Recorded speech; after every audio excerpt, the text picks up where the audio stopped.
if we haven't or aren't living from a place of integrity, then can we really say, you should listen to me and I can help you get out of pain, or I can help you suffer less, whatever your disease or malady is? No, we can't say that.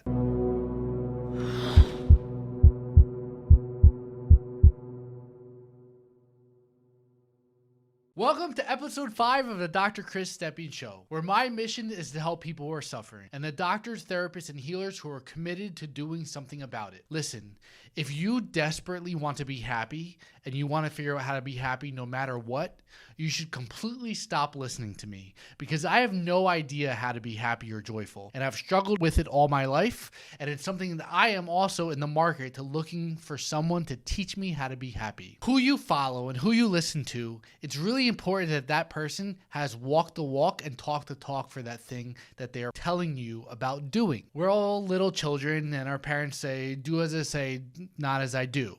Well, we all know as mature adults who have developed themselves that that doesn't work. Our subconscious mind is always looking to see who we can trust and who is actually living out of a place of integrity, saying that they are doing the things that they're also telling other people to do.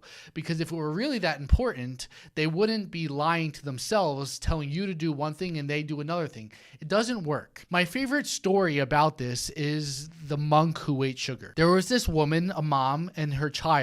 Her child was eating sugar and was pre-diabetic. They were living in the mountains of the Himalayas, and they trekked over thousands of miles on foot, fighting monsters and beating up dragons in order to get to this monastery up high in the Himalayas to see this monk. And the woman gets there with her son, and she says, "Monk, my son is eating sugar. Can you help him?"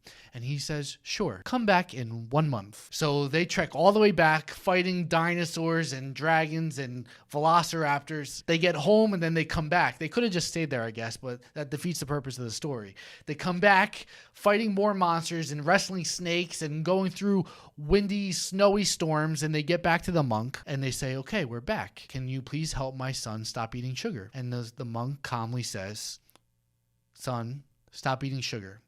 And that was it. And the mom says, "What the heck, monk?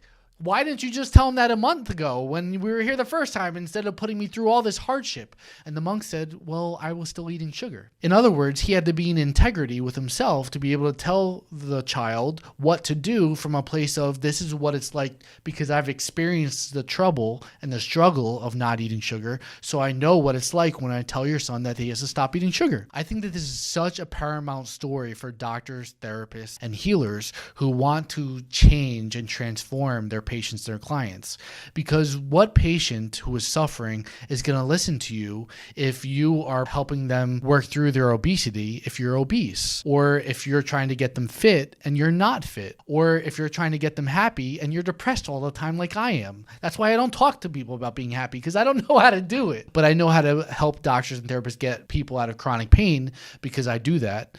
I know how to have a lot of meaning in life and how to die with that meaning, practicing deathbed mindsets from a stoic perspective. I know how to do that, so I'll talk about that. So it's really important that when we're talking to other people about the things that we want to preach to them, that we walk the walk and we talk the talk.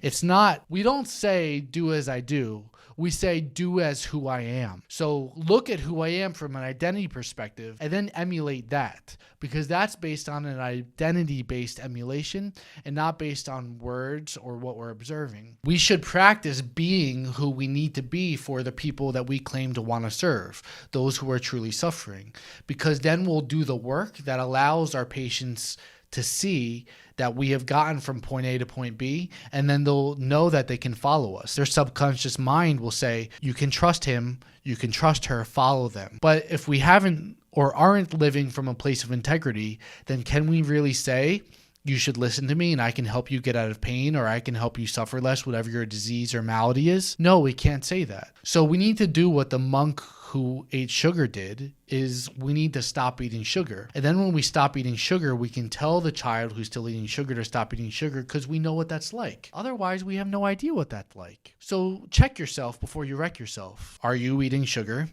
Are you obese? Are you overweight? Are you not happy? Are you not fit? Do you not treat your employees well? Do you not treat your family, your children well? Is there some area of your life that you've compartmentalized that is going to subconsciously seep into the expression of yourself and cause you to not be able to help the people you say you claim to help?